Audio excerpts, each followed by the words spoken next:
Where do you guys want to start tonight? One thing that I want to know, where did the name Jeremiah's Grotto come from? Ooh, all right. So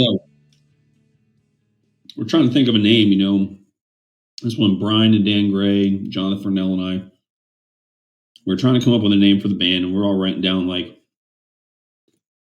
absurd names, as when you're starting out a band, you do. And Caleb, who joined the band later, his sister was at the practice, and she said Jeremiah's Grotto. And we're like, what is that? She goes, well, this guy, some archaeologist, found this cave, grotto, cave, whatever, that when I think it was the Temple of Babylon was destroyed, Jeremiah took a bunch of artifacts out and hid them in this cave. And one of the things that he hid there was the Ark of the Covenant, and it was hidden in Jeremiah's Grotto. And we're like, oh, that's cool. That has a neat little story. So her name was Kay. That's Caleb's sister, and she was the one who actually came up with the name. And we're like, yeah, let's do that. I knew that part. I mean, I knew the story of where the name came. I mean, what Jeremiah's Grotto was, but I never knew who came up with that. Yeah. No, none of us. We didn't read enough to know that much. That was way before Wikipedia. Yeah. So when you guys named it Jeremiah's Grotto, were there any other names that were floating around? Like it's between Jeremiah's Grotto and, the Killers or something, No, we were going to be called Chrome Bagels, but it was too close to Boom. Chrome Donuts, but So I get to say that I was not involved in any naming at all of any band. So I get to throw my hands up completely of all band names. All right, well, the next one you get the name. Yes. So with the name Jeremiah's Grotto, the logo also has the little blob. Where did that come from? What does that have a meaning? Or yeah, so I'm trying to think. I think Dan Gray came up with it. And so my understanding of the story of Jeremiah's Grotto and the relation to the Ark of the Covenant was Old Testament. When they did a sacrifice, they threw blood on the mercy seat, the Ark of the Covenant, and that was mercy for the sins. So, and that this cave, this grotto, was located under the mountain where Jesus was crucified, and that when he got stuck in the side with the spear, the blood, went down this crevice and it fell on the mercy seat. And that's I don't know how accurate all that stuff is, right? I mean, it was a story that was told. But so that the Jeremiah's Grotto blob is supposed to represent that drop of blood. And if you look at it, it's got 6 points, kind of like a Star of David, like Jesus from the house of David. So that's what it's supposed to be. That was, I think Dan came up with the concept of it. And okay, so there's some intention there. It didn't just happen like somebody spilled their coffee, on the logo, and then all of a sudden, hey, that we like that. Hey, well, yeah, all right, yeah. Okay. No, yeah, that was kind of the plan with it there, and so sort it became something bigger later. But okay, I have a tattoo of it, and a lot of the other guys have it, but I've actually met a few other people who were never in the band who have a tattoo of it as well, which is really awkward. Yeah, I remember seeing that on the road. A few people that had it. Yeah, it's weird that you didn't mention where that tattoo is. You don't have to tell anybody.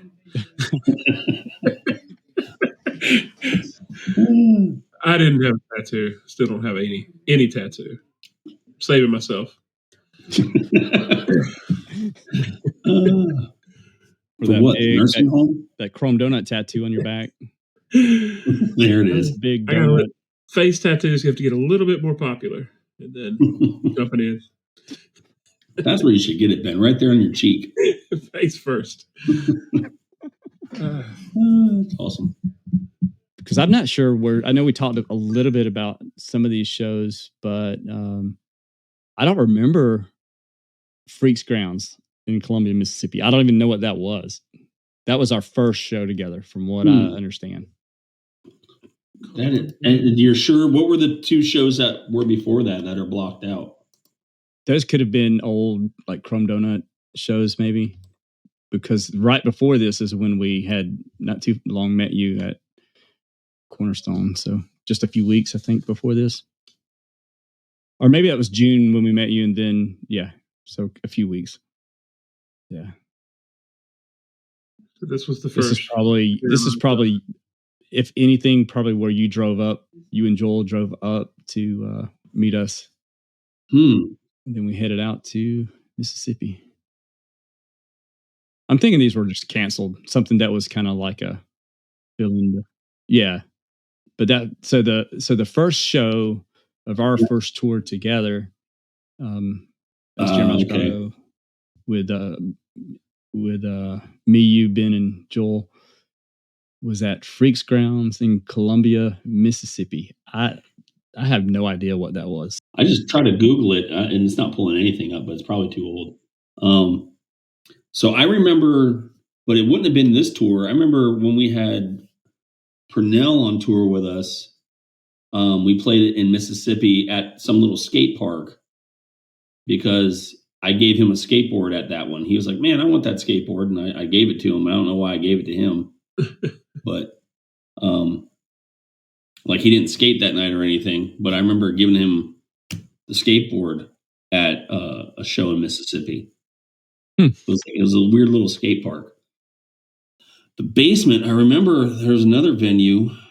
I thought it was in Tupelo, but maybe I might be getting that in the Tupelo venue mixed up. It was like a big old house. Old house? Yeah. It doesn't help that they all have the same kind of names. Yeah. You know, if it's a coffee shop, it's got grounds in the name. If it's downstairs, it's a basement. If it's upstairs, it's an upper room. An attic. Upper room. A lot of upper rooms. A lot of that. Kind of helps it blur together. Yeah, when I Google the basement in Laurel, Mississippi, I get a lot of real estate ads. So if you're trying to figure out how to get there, if you want to get here, we are right off Interstate 59 north, and then you look for a Shoney's, and then there's a big building that you can't overlook. It's red and yellow, like most pawn shops. Here's a map. The red star is where we are. What does it say? A pawn shop? I don't know. I don't remember. Like most pawn shops. Yeah. Chris, when you were Googling that was like the regular internet, not the dark web. You're not looking for a basement on the dark web, right? Ooh, yeah, I don't know. David knows which internet I'm supposed to use. Where is Columbia, Mississippi? I don't know, but I see Gainesville, Florida on Saturday. Well, that's what I was going to say. We must have been pretty desperate to go to Mississippi because we left here, went to Mississippi, and then back to Gainesville. So, yeah, that's a long trek. Was that just us, or were we with somebody else then? Would probably just been us. Yeah, that was just us, and I do remember that show at DG's. That was the first time. Well, I think maybe the only time that we actually played there, like in that. Yeah, DG's was a fun little place to play. So is that like the venue that a lot of the bands in the area played at? A lot of the Christian bands. So DG's was Dr. Osborne, his wife, Miss O, she liked to be called. It was like he kind of got her like this business, so she could have, I don't know if it was just to have something to do or whatever. It wasn't really a money maker, but she was a Christian and she's a really, really cool, really funny lady. Yeah, I remember meeting her. I think she was really nice. I remember that. Yeah, super nice. Like love God. When I lived in Gainesville, I mean, I could go on tour and then come back, and I always had a job. It was like always like, yeah, go ahead, go do your thing and then come back. But we just asked her one night, like, hey, can we have bands play here in your coffee shop at night? And she was like, really kind of like, I don't know. That's, seems like a lot. But then we did a little show there, and, it's a small venue, right? Like 30 people, and it looks like it's full. So we did that, and she kept, the coffee counter open, and she's making money. So she's like, yeah, hey, this works. Yeah, keep it going. As long as things aren't getting destroyed, and everyone's really respectful of the place. So, we did a lot of shows there, booked a lot of stuff there. Norma Jean played there. I want to say Under Oath did. I don't quite remember. I remember that Dallas was there one night handing out some merch from Takehold Records. I can't remember if they played that night or not, though. It was like old Under Oath, not like anything that they're now. But so, do you remember at all who played with us at this show? There was a local band called Wallace, who was pretty good. That Dan Gray, actually from original Jeremiah's Grotto, I think he was playing with them. I think they might have played probably. Okay. That does sound familiar, man. I wish I could remember. I remember being there. I do remember what the coffee shop looked like. I remember Mrs. O. Kids hanging outside, Yeah. Yeah, they probably, Wallace was probably one of the bands that played there. There's another band from Ocala called Fortress that would come up and play sometimes. Another local band called Plunge, like this PLUNJ, and it was People Like Us Need Jesus. But they were pretty popular. They're more like a praise and worship style, but they didn't really play at church. They just played shows. And then Amanda had a band, the Lexi Willows.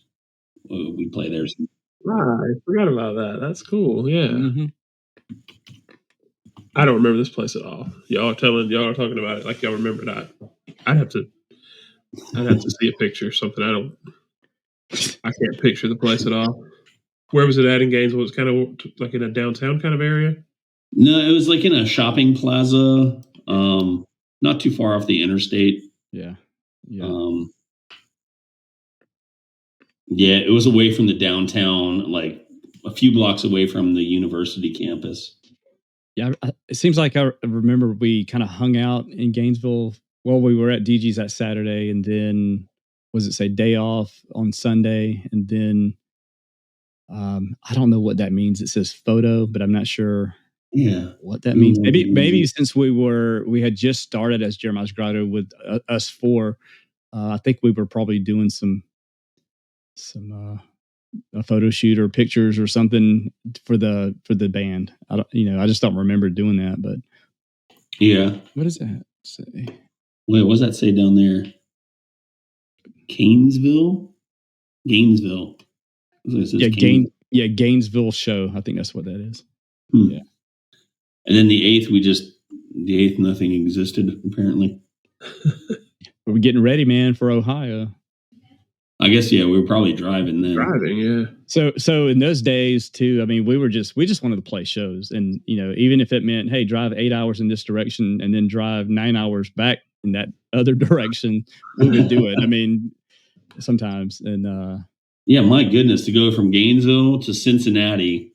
And then where was the next one? To Fayetteville? Fayetteville, North Carolina. Yeah. Oh my gosh. Yeah. Man, we were on tour. You know what I mean? Like there was no negative to that for us. Yeah, we loved it. Just a lot of driving. I don't know if you see that on the calendar. Yeah, between Cincinnati, Ohio, and Gainesville. I mean, and what was that? Fayetteville, North Carolina. Yeah. 600 miles. What? Overnight.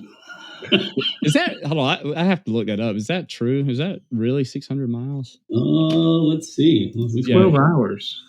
I mean, roughly. Wow. That's just crazy. And it says 8 hours, 40 minutes, 527 miles. Okay, yeah. Sure, yeah. Well, no, that's only 8 hours. That seems very doable, right? So it's less than a day's work. So just real quick, let's go back to so after we left Gainesville, we went to Cincinnati, Ohio, and we went to it's called East Side Vineyard. That's the mega church that we were talking about last time. Yeah. And thinking about it, I mean, when we were in Gainesville, since you were from Gainesville, that was still like a home show. We had friends and people that kind of knew you, and they were there to support Jeremiah's Grotto because they already knew Jeremiah's Grotto. But and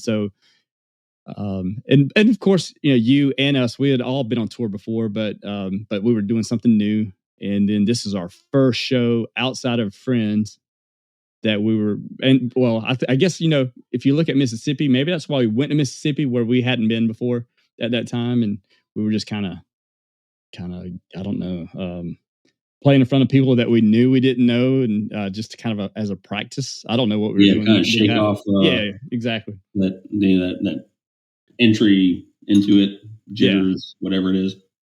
But Cincinnati, that was especially. It was I don't remember how many kids and all that, but it was a huge church. It was like this. Yeah. We talked about that already. It was like a mall, and they paid us $300 a meal, and I guess that means lodging. So we had $300 plus, food and a place to stay, probably a hotel somewhere, and that was awesome, And that was in Cincinnati. So today, with gas prices what they are, if we got $300 for a show, and then we had to drive 600 miles. Could we do that? I don't know. I don't know the math on that right now. Looking at the week before that in the calendar, it looks like it's been, taped over. It's blacked out. Whatever was under there was covered up. So it makes a little more sense when you look at it that way, that we were jumping around so much. Yeah. That was, I'm sure, Donna's way of regrouping once we all got together and throwing some stuff together to keep us busy. Oh yeah, no, it was awesome, man. We were happy to be busy. We didn't care. We would have drove from Cincinnati to California and then back to North Carolina. I mean, I think we may have done that. I'm not sure, but but that next show that we went to, we had played there before. I don't know if you had played there before, Chris, but we went to Fayetteville, North Carolina, at Duh Skate Shop or Duh Skate Zone. Yeah, Zone. Yeah, and I don't know what that is. That surely it wasn't. That's not a one, but I think that's either $5 for the show, or we got paid $500. I don't remember. That was a Thursday. Now the first time it was always a fun place to play, though. Yeah, Ryan did good shows there. Oh yeah. Was that the one that was like attached to a kind of flea market kind of place? It was like a metal building with skate park in it. Yeah. That place was cool. Yes. That we played there before with Chrome Donuts, and man, that that was one of our first tours that we did that, and I remember them putting us in a super nice hotel room. I think there was even like a fruit basket that they had put together for us and all those kind of things. They never did that after that for us. I don't know. Maybe that was just that. Maybe they. I don't know. I don't know why, but yeah. I remember though that show, man. I don't remember playing it on this tour here, but I do remember getting there, and let's see.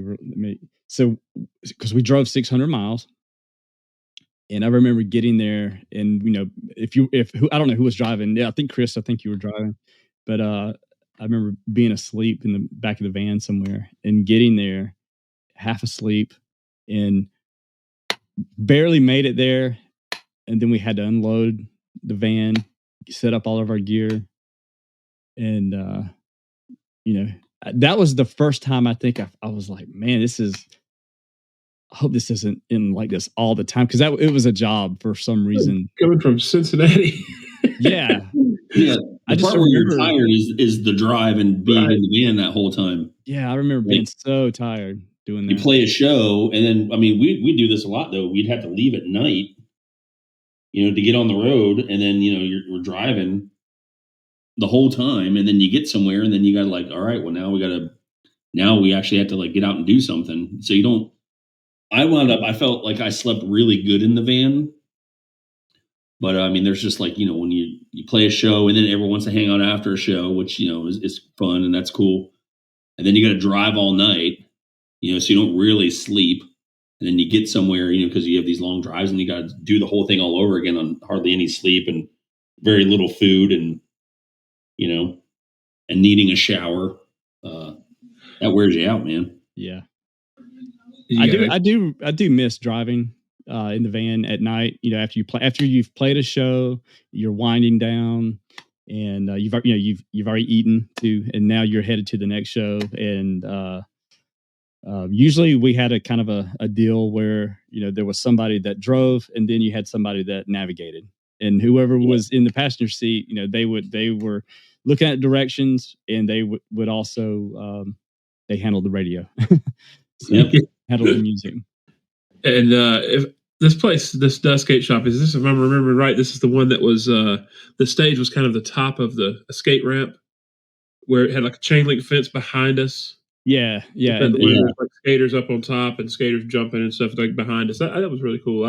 I liked that. It wasn't a huge stage. The stage was awkward and too high and weird to stand on and play, but it was the cool setup. You had a skate park right behind you. That was fun. But yeah, the driving all night, and then you'd think, and I do it today. We'll go on vacation or something, and you go and you drive for a while, and you get there and you just wore out. And I can't take a long drive without thinking about, how did we ever do that? Yeah, right. You got 600 miles. You got to get there. You got to unload thousands of pounds of equipment, and then get up on stage and act like you have energy, not just regular energy. You got to have, electric energy on stage. And then when that's finished, it's a dump. It's a crash. It's an adrenaline dump that you just crash, but then you got to do it all over again. And then you got to do the reverse of that, right? Then you got to load everything up. And then, like I said, you got to have energy to hang out with everyone. And, people were great. Oh, yeah. But man, sometimes you're just like, I'm just wore out. Yeah. Yeah. But you got to hang out. Like, that's what you got to do, And then that's honestly, that was like the really cool part. But yeah, that was the best part. Yeah. Sometimes it was so hard to keep that up. Now, I mean, we were never in a bus, so I imagine touring in a bus, is probably a little more relaxing, right? Like even on the overnight drives, you get to sleep. Yeah, in a bed. Wow. Yeah. Or in a bunk, close enough. Of course, now we had some pretty accommodating sleeping arrangements in the van there towards the end. We had the mattress in the far back. I've since then looked back at how good that sleep was. And it may just be because we were so tired, but there's something about riding in the back of the van right on top of where the connection to the trailer makes it kind of rock, it kind of rocks you to sleep, and you're just kind of on that the heat coming up from the bottom of the floor of the van, and it's cold outside. Yeah, that's good sleep. That's adventure sleep. I think I have always said, being in the van, some of the best sleep I've ever had was in the van. Yeah. But yeah, it's probably a combination of being really tired or like the exhaust leaking through the floor or something. But I used to on those long trips, especially when David was driving, I could sleep. I felt like I'm comfortable. I could sleep. Gee, thanks. Ben, you were hit or miss, and Joel. Me and David were usually a team. We usually drove. He drove, and I navigated. Yep. I was better at staying awake while he drove. When I drove, David had a tendency to fall asleep. But so he did more of the driving than I did when our turn to drive. And then you and Joel were kind of a shift because he was keep you awake, just annoying enough to keep you awake, and then you do most of the driving on that team, I think. Yeah, I like driving. I still like, even on vacations now, I do all the driving. So I'm going to have to disagree a little bit with Ben, though, because anytime Ben drove, I don't remember ever sleeping. I just remember being wide awake. Yeah. I think we were all wide awake because I do have a memory that's just burned in where you go to one wrong way down one way street in Myrtle Beach. I remember we were headed to Slacker or 77 or doing something, and Ben's going down the wrong way on a one-way street. Well, I don't know if you guys remember, I was actually cool with Joel's driving until we hit California that one time. And, we're in traffic, but He just said, "I'm done," and he gets up out of the driver's seat while the van's rolling in traffic. And he just like moves, like walks to the back, and I was sitting in the passenger seat, like, "Well, what are you doing?" And to jump over and hit the brake so he didn't rear end somebody. But he was just like, "I'm done," and he gets up and he gets out of the seat. I'm like, and I was like, "Okay, all right, Joel's gonna be my navigator." Yeah. That works. I did not know that happened. I must have been sound asleep. You were probably asleep. It was early morning. We were coming. I think we were going down to Kendall's house. Man. Well, I mean, I don't think it mattered to me when it's time for me to sleep. I didn't care who was driving because I remember when Purnell was with us, and even Purnell driving. No, hold on. Did we let Purnell drive? Yeah, Purnell drove in Pennsylvania in the snow. I remember that specifically. I asked him about it. I specifically in the snow. Yes, snow. Is this like around the block, like we were staying at a house or something? Or? Maybe we blocked that out of our memory because I don't remember that. I asked him about it because I guarantee he did. I specifically remember that. I think Dave and I were the most picky drivers. Like we were the ones who were. No, maybe we said, "Okay, Purnell, we need you to pull the van around to the front from the back or something like that." Not on like a highway or an interstate. No. Actually, driving interstate, Purnell. I guarantee. Oh, we've got to get him on here too. Yes. That makes me nervous. You just saying that. I'm nervous about that. I know. Yeah. I think I never thought I really had anxiety, but as soon as you started saying that, Ben, like I started feeling like a rapid heartbeat here. No, I did go the wrong way down a one-way street, but I've never wrecked a van, and I have been specifically. I know at least one time with David driving that we did at least 3 or 4 360s in the middle of a bridge. I heard about that one on tour. Yeah, that was a Chrome Donuts tour, right? Yeah, that was Chrome Donuts. It had snowed. We were in Arkansas. Yeah, and there was ice on the roads, and we're like, who cares? We can drive in ice. Yeah, we had actually spent like a couple of days at Matt. Is it Baird? Matt Baird from Spoken. We were at his house for a few days, and we were on tour with Jesse and the Rockers, and we went to Matt's house to spend the night. That night after the show, but it snowed. So we got snowed in, we got stuck there, and then we decided that after a couple of days, hey, let's just try to make it to the next show. And we spent like 10 hours that day trying to. It was like 100 miles away, and I know we drove 7 or 8 hours. It was crazy because we were dumb. I mean, we're from Alabama. We'd never drove in the snow before, and right, ice. Yeah, we hit, and then finally we finally got on the interstate after like 7 or 8 hours, and then we were being careful, but we were probably going about 30 miles an hour. Yeah, 30, 40 miles per hour, and just coming down a hill. There was mountains on both sides, whatever drop off. Going to a bridge. Yeah. And I'd never even heard of black ice before, but yeah, we hit black ice and didn't. I think he said one time they hit it too, didn't they? Yeah, they were behind us. Yeah, they were behind us. We went spinning, did 360s, and we stopped sideways in the middle of the road.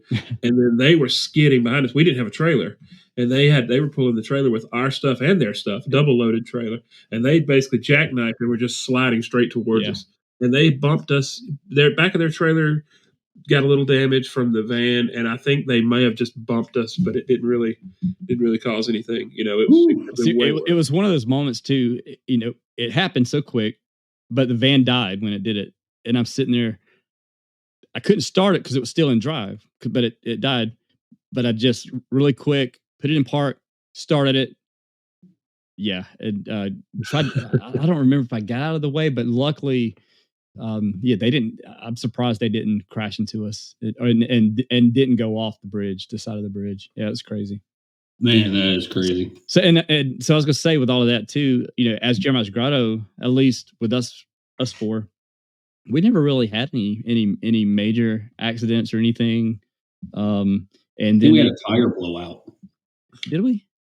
Joel had the tire on the trailer blew out and knocked the little fin guard off the side of the trailer one time when he was dragging the trailer down or up to before touring one time. Okay. Yeah, I remember having a trailer tire. Was it a trailer tire or a tire blowout? I remember sitting at the gas station for a while. We had a tire blowout once. I just remember, having to go get a tire like at a gas station or something. So it wasn't like anything crazy though. Ben, you're talking about when that was Chrome Donuts, and we were with Whitman's Mold on tour, and we had that happen, and we had to. I remember that. Yeah. Really? Yeah, we were blessed for sure. Because we never had anything major happen, and we never had really the whole band breakdown in the middle of the desert. Like a lot of bands, have that story. And I remember we drove through some heavy snow in Pennsylvania one time, and it was like there was a big truck in front of us, and all what I could see was the taillights kept swerving. But it was dark, it was night, and it was snowing really hard. Wow! And then when the car in front of us swerved, right in front of it, like someone had just hit a deer, and it was like laying on the side, still kicking. I remember having to swerve around that, like in the snow in the dark. I remember we pushed somebody out, like they had slid. This was like an off ramp or on ramp, whatever, getting onto the highway, and there was a car on the side of the road that had just slipped, and I don't know how they got over there, but I remember pushing them back onto the road, and I mean that's what we did. We just toured around the country, and we were like good Samaritans and helping old ladies cross the street and stuff like that. But looking for people who fell down in the ditch. But that same time you're talking about in Pennsylvania, I remember we had to go up a hill. It was snow everywhere, and but we went up a hill to get to a gas station, and as we were leaving, I think Purnell was with us then too. But I remember I was driving. We were going down the hill to get back onto the interstate, and I remember I think it was you, Ben. You were like, hey, you might want to slow down a little bit because of the snow and the frozen road and all that. And I was like, I hit my brake like 2 minutes ago. I haven't like let my foot off the brake yet. We've been sliding for like 2 minutes, I just didn't want to panic anybody, but like we've been sliding, man, for a while. Wow. So we went from though in Fayetteville to Wilmington, the Ark, which that's, pretty short drive, to Williamston, North Carolina. I remember this venue, the Lighthouse. It was like a church. Williamston. It was like I remember the Ark. The Ark was awesome. Yeah, the Ark was good. So the Ark, we do have video that is on YouTube of the Ark. I shared that a while back. It's got video of us pulling up to the Ark. And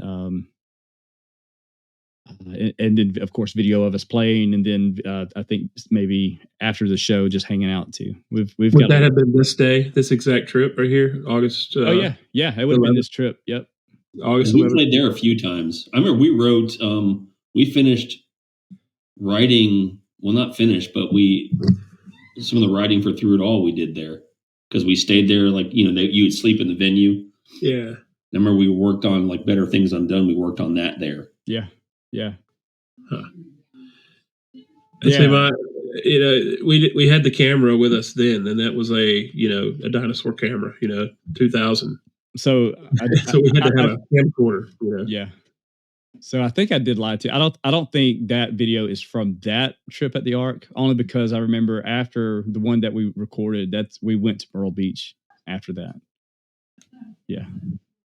But so it wasn't going to be this one. It wouldn't have been this one. No, this is probably the first time I do.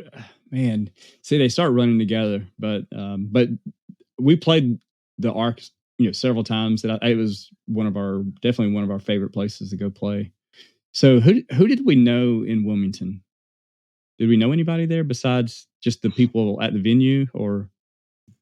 Trying to think of bands that we played with. There was a band called it was a funny name, Zamzuman. Yeah, I remember that. Later, that guy Jeremy from that band and Sean Skipper formed a band called Mid-April Romance. Okay. They were pretty good. We played with. I think we played with them like a couple times there. I want to say, I don't know if it was on that tour earlier. We played Rod Laver there one time, I think. Okay. Was that before Sean was in the Goodbye Letter, or? It was after. After, okay. Yeah, after Goodbye Letter had broken up. Yeah. Let's see. So all the way back to Gainesville, we played a coffee shop, and then looks like we hung around in Gainesville for a little bit. Then we drove up to Cincinnati, got that $300. I don't know what we got at the skate zone, but I think that we got $5. $5 is what it says, but maybe that means $5 is what they were charging for admission for the show, or I mean, I don't know. Might have been a door split. I don't think that's $500, not for Thursday. But yeah, I mean, you never know. I mean, it was all over the place back then, and but then that Friday, it looks like we got $250 for that night at the Arc with a meal and place to stay, which that meant, I believe, which was every time was you could sleep there. Yeah. I don't remember really staying anywhere else. I do remember it was either this show or it was one of the shows that as Jeremiah's Grotto that we played at.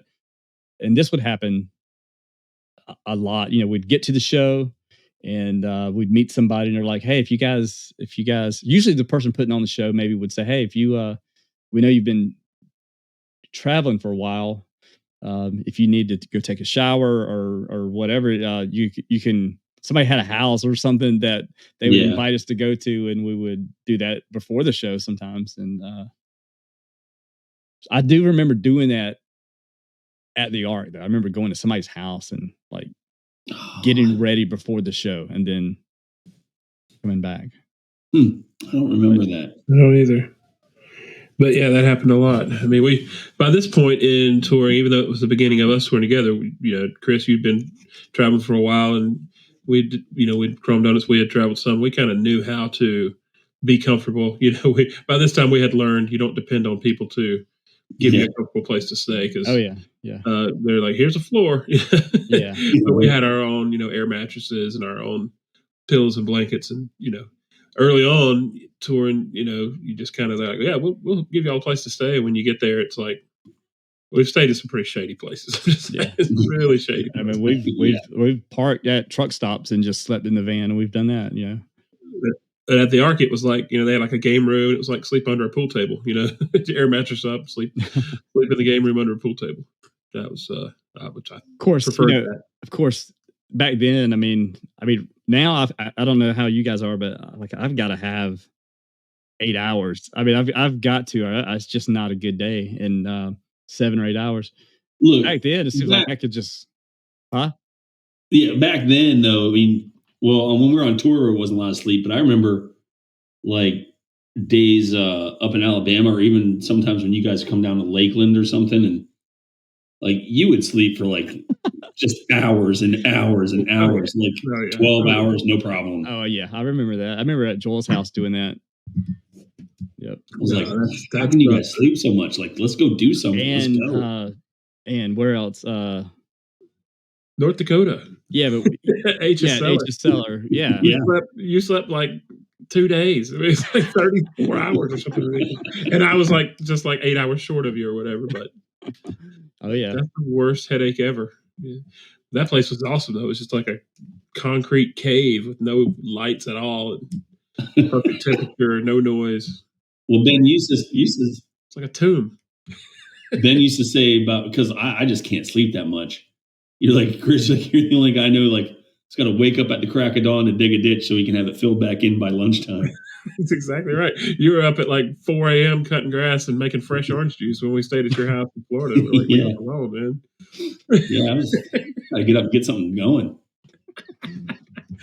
I don't get it. You can't still be that way. Surely you sleep now, right? Yeah, I get about like good 6 or 7 hours. Yeah, legit. Yeah, I couldn't do an air mattress now either. That's not an option. Yeah, if I sleep on an air mattress when we go camping. It's like I did a camping trip like I don't know, maybe about 12 years ago or so, and I was like, oh no, I'm good. I'll just sleep on the ground. I've done that a lot, and that didn't work out the same. Everything hurt. It's like, nope, this sucks. So now if I go camping, it's like air mattress, or better yet, like just like a nice hotel room. when I go camping. Yeah. Right near the campsite. Just for you though, the family has to stay at They stay in the tent. Like, no, guys, I need it quiet. Yeah. So from the Ark, then that Saturday after that, we went to Williamston, North Carolina, the lighthouse. You say you do remember that? Yeah, I remember it was like it was like a church. It was a gray church.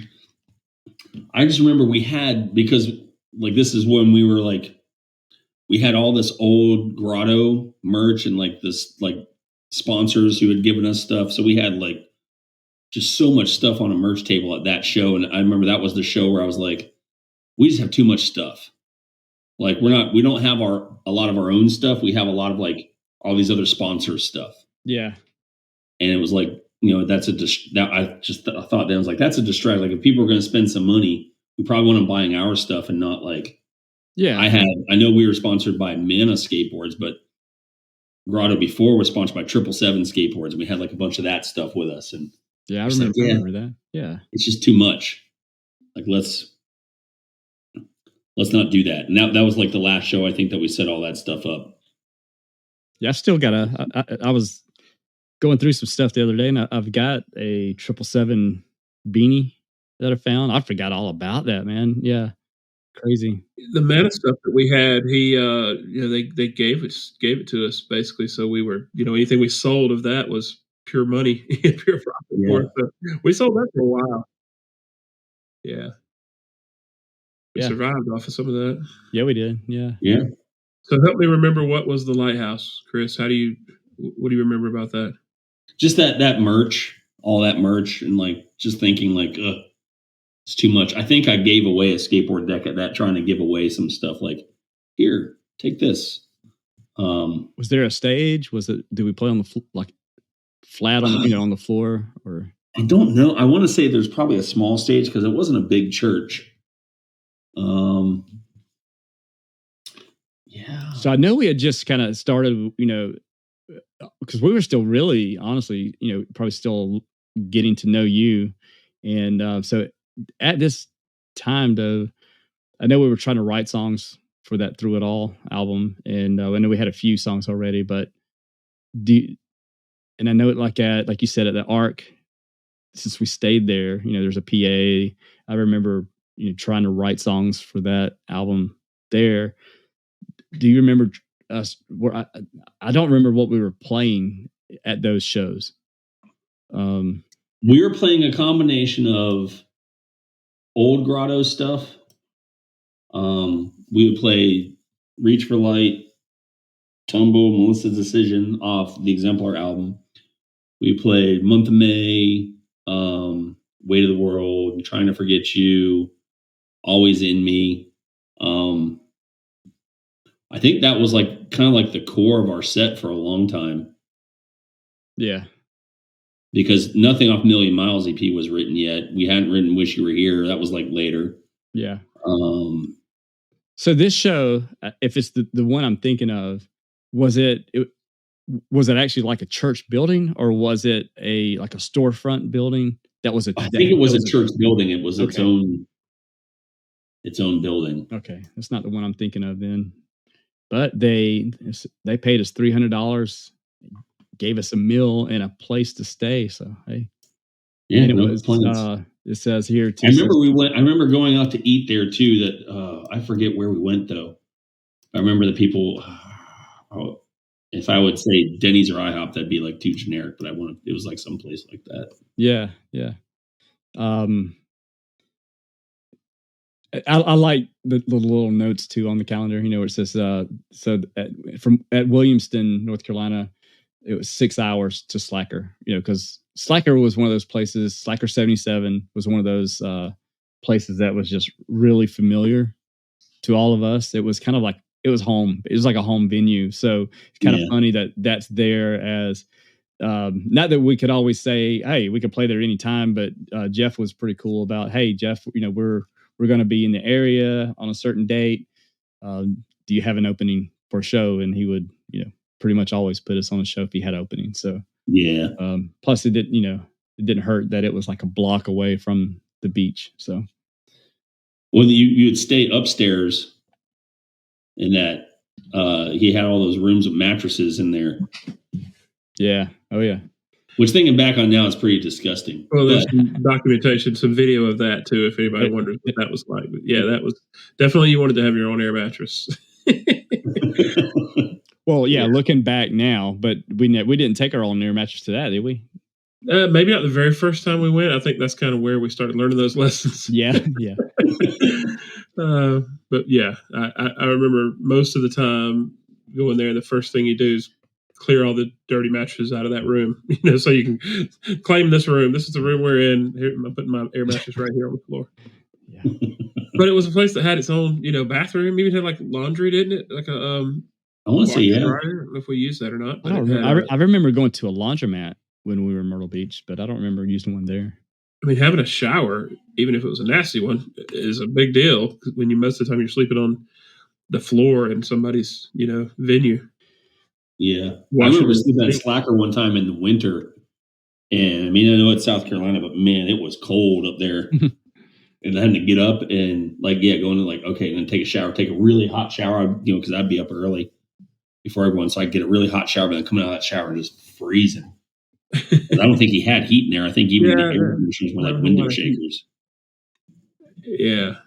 And it was thin walls, just upstairs, old building, all windows upstairs too. Yeah.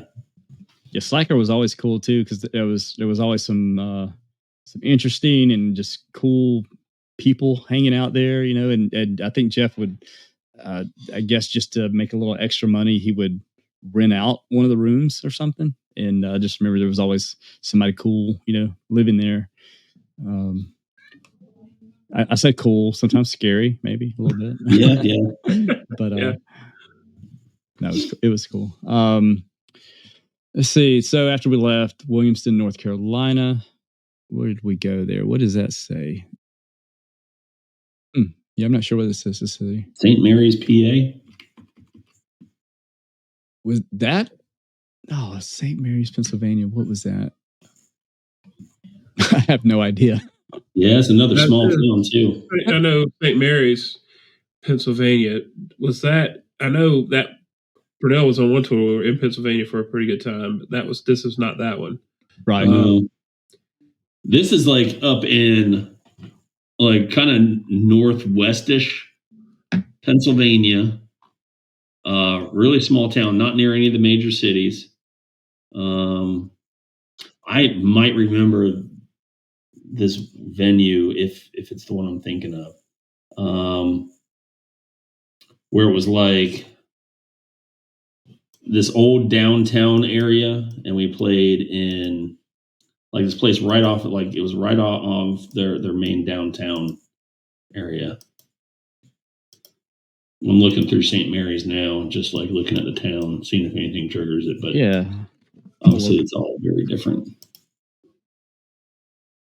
Yeah, this is a small town. I don't know what we were doing there. So, well, if you look at it too, so this was a Sunday, and what would happen a lot of times is, I mean, it was really hard to get a show on a Sunday. So it's probably a church somewhere, or a youth group, or maybe just a small coffee shop, that didn't normally even do shows. But Donna was really good at, finding places like that. Little. Does that say media? Maybe.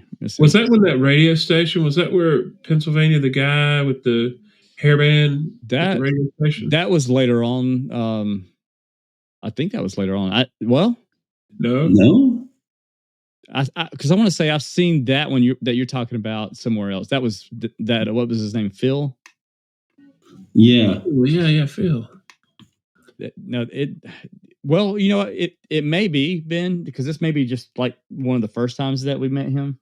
Because I want to say we actually went there a few different times. But when we went to that radio thing, Kristen was with us, and wasn't she with us on this tour? Well, that's what I was about to ask too. Yeah, I think she was. I think somehow she was. Is that why that would be that radio thing?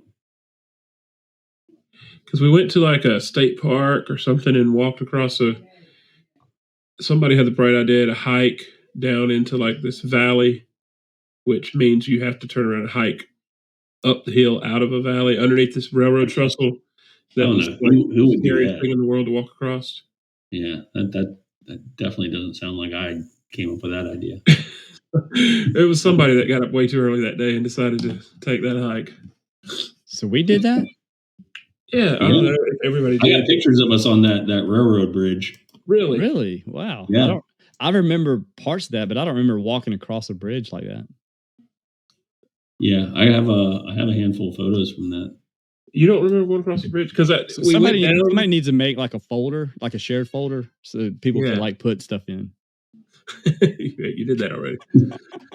Yeah, because we walked down into this valley and then back up the other side and then walked back across the bridge. It was like, okay, I do remember like that. the movie Stand By Me. Like if a train comes, we're just going to die.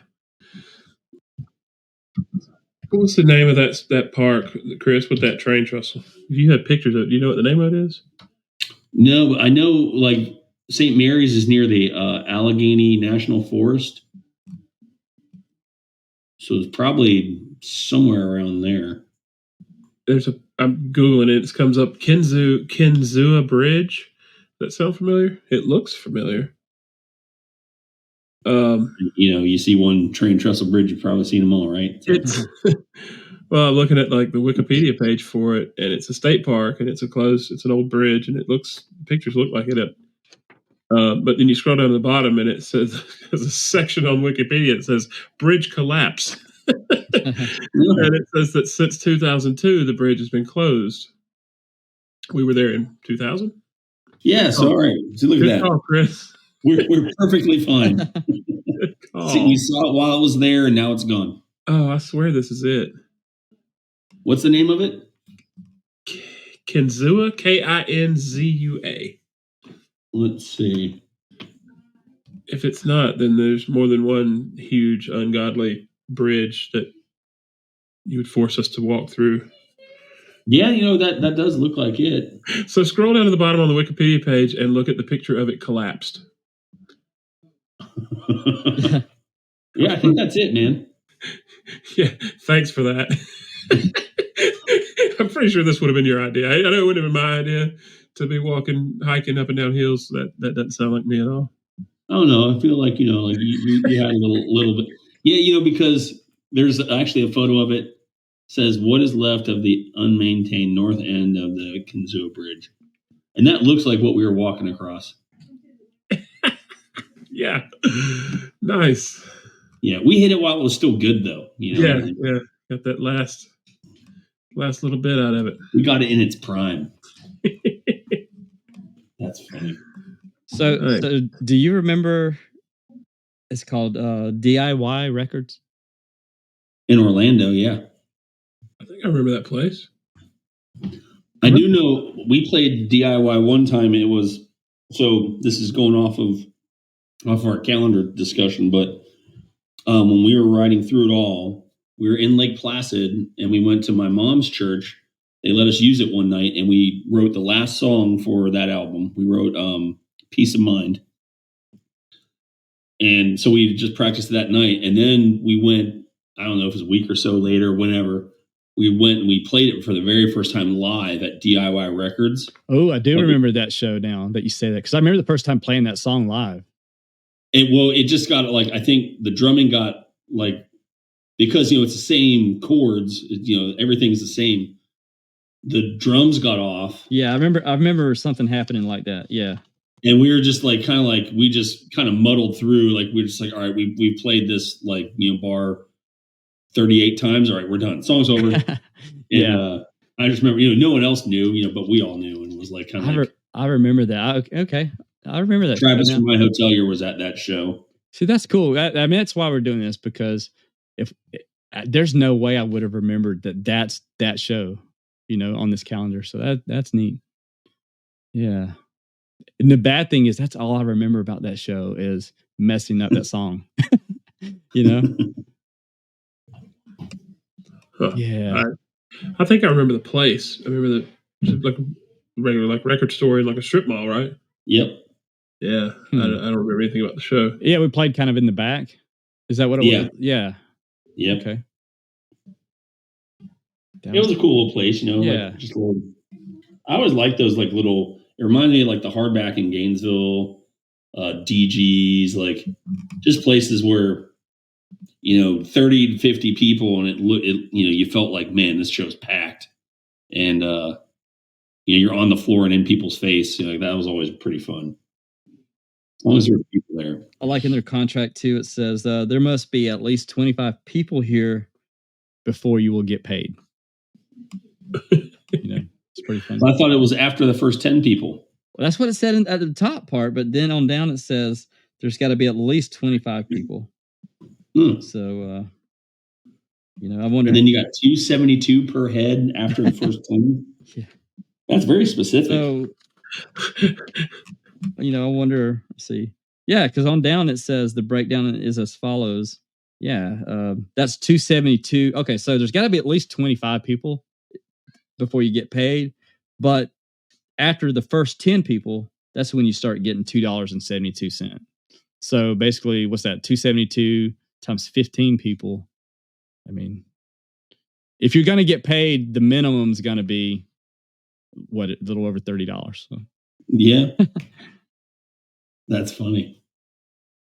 But we would have taken it back then, man. Yeah. Shoot, $30. That would have filled up the gas tank and got us a sandwich somewhere. That's a lot of Wendy's chicken nuggets. Well, that was a Monday too. That's right. That was your jam. That was a Monday. Yeah. I mean, I tell people sometimes about those days, and we did a $5 per diem if we had a show that day. Yeah. Because the show was going to feed us one meal, and to eat for the rest of the day or do whatever, our allowance, our per diem was $5. That's crazy. And because I remember, and maybe it was only with Farewell, during the week, we did $2 because you could go to a dollar menu somewhere and get something. Wow. And then we did $5 on Fridays and Saturdays. Wow. Couldn't wait till Friday and Saturday to get that $5. So now I do remember as we played a little more and had better guarantees and that kind of thing. I do remember, we did the $5 thing if we had a show, but if we didn't have a show, we would do. The rule was we would do $10. So yeah, we had in an effort to try to bring some money home. At the end of the whole thing. Right. Yeah, that was the point. Yeah. Not but a lot of times we didn't even have that $5 because I think we had all been in bands before where we didn't have a limit, and it was like, hey, let's go to Waffle House after the show and just spend all of our money. Now we had times sometimes we're like, hey, look, the band's going to buy food after the show. Waffle House.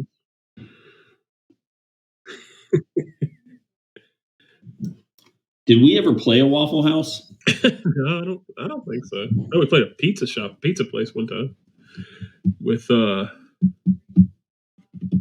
Amberlin or the guys from. Well, I guess it was Cyber 24/7 back then, probably. Yeah. I vaguely recall. Maybe it was with Farewell or maybe earlier at Grotto. I don't know. I don't forget playing a Waffle House one time after a show, and then went to a Waffle House and. Man, I might get these two mixed up. One time it was like after a show somewhere, went to a Waffle House and it was packed, and the waitress quit, and so there's just like the guy cooking, and we all kind of like chipped in and helped him out.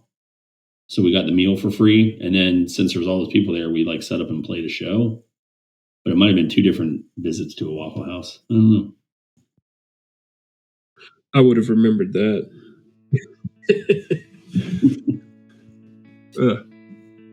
Book that Waffle House circuit, man. Those things are everywhere. Hey, that's not a bad idea. You'd have food every night. You wouldn't have to drive very far. There's one every 3 miles. You get Dollar General. You've been on tour for 6 months. Only toured Northern Alabama. Never repeated a venue. It was awesome. Hey, perfect. Oh, that's funny.